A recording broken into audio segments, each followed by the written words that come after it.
အားလုံးပဲအနာဂတ်ပညာရေးအတွက်မရှိမဖြစ်လိုအပ်မဲ့ STEM ကျွမ်းကျင်မှု၅ခုကိုဒီရှင်းလင်းချက်မှာလေ့လာကြည့်ကြအောင်မပေါ်ပေါက်သေးတဲ့နီးပညာတွေအတွက်ကျောင်းသားတွေကိုဘလို့ပင်စင်ပေးမလဲဆိုတာတကယ်ကိုစင်ခေါ်မှုကြီးတစ်ခုပါ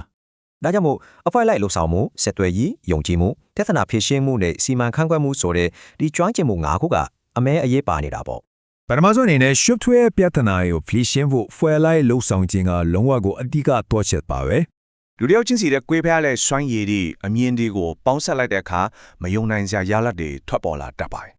စာရုပ်ပြန်ကွဲတဲ့ဟက်ကာတွန်းတွေလူမျိုးလက်တွေ့လှုပ်ရှားမှုတွေပါပူပေါင်းလှုပ်ဆောင်တတ်တဲ့အလေးချင်းကိုပို့ပြီးအားကောင်းစေပါတယ်ဒုတိယတစ်ခုကတော့ဆက်သွယ်ရေးပါကိုယ့်ရဲ့စိတ်ကူးတွေရှာဖွေသွေးရှိချက်တွေကိုသူများနားလည်အောင်ဘယ်လိုရှင်းပြမလဲဆိုတာပါပဲ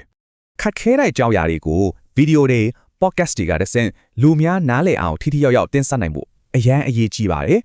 တတိယတစ်ခုကတော့မိမိကိုယ်ကိုယုံကြည်မှုရှိခြင်းမှာအခက်အခဲတွေကိုမစုံမနစ်ကျော်လွှားနိုင်ဖို့ဒါကမရှိမဖြစ်ပါပဲပထမအချိန်မှာမအောင်မြင်ရင်တောင်းတစ်ချိန်မှာတေချာပေါက်ဖြစ်ရမယ်ဆိုတဲ့စိတ်ဓာတ်မျိုးသိပ္ပံပညာရှင်တိုင်းမှာရှိနေတတ်ပါတယ်အမားဒီကိုအရှုံးလို့မတတ်မှတ်ပဲသင်ကားစာအဖြစ်ရှုမင်းနဲ့တိုးတက်တော့တွေးခေါ်မှုမျိုးရပါမယ်တင်းငယ်တဲ့ပတ်နိုင်လေးတွေချမှတ်ပြီးအောင်မြင်မှုတိုင်းကိုကွန်ပျူတာကကိုယ့်ကိုယုံကြည်မှုပို့တိုးလာစေပါတယ်စာရုထအချက်ကတော့ STEAM ရဲ့ဟလုံးသားလို့ခေါ်နိုင်တဲ့ပြဿနာဖြေရှင်းခြင်းစွမ်းရည်ပဲဖြစ်ပါတယ်ကိုယ်တီပုံတင်နည်းတွေကိုနားလေယုံတင်မကောက်ကိုလက်တွေ့စိန်ခေါ်မှုတွေကိုဝေဖန်ပိုင်းခြားတွေးခေါ်ပြီးဖြေရှင်းနိုင်ရပါမယ်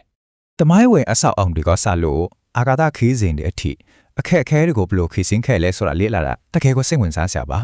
နောက်ဆုံးပင်သမအချက်ကတော့စာမေးပွဲဒီ project ဒီမှာအရေးပါဆုံးဖြစ်တဲ့မိမိကိုယ်ကိုစီမံခန့်ခွဲခြင်းပါပဲအချိန်နဲ့အရင်းမြစ်တွေကိုစနစ်တကျခွဲဝေတုံဆွဲတတ်တာကအပြင်လောကလုပ်ငန်းတွေမှာလည်းအရှမ်းကိုလိုအပ်ပါတယ် smart မှုပေါင်းကိုအသုံးပြုပြီးကိုယ့်ရဲ့ကြီးမားတဲ့ရည်မှန်းချက်တွေကိုလက်တွေ့အကောင့်အထည်ပေါ်ချိလို့ရတာပေါ့ဦးစားပေးတမန်တာတွေပုံမတော်တို့နီလန်းလိုအချင်းခွဲဝေမှုတွေကကိုစီမံခန့်ခွဲရမှာတကယ်ကိုထိရောက်ပါတယ်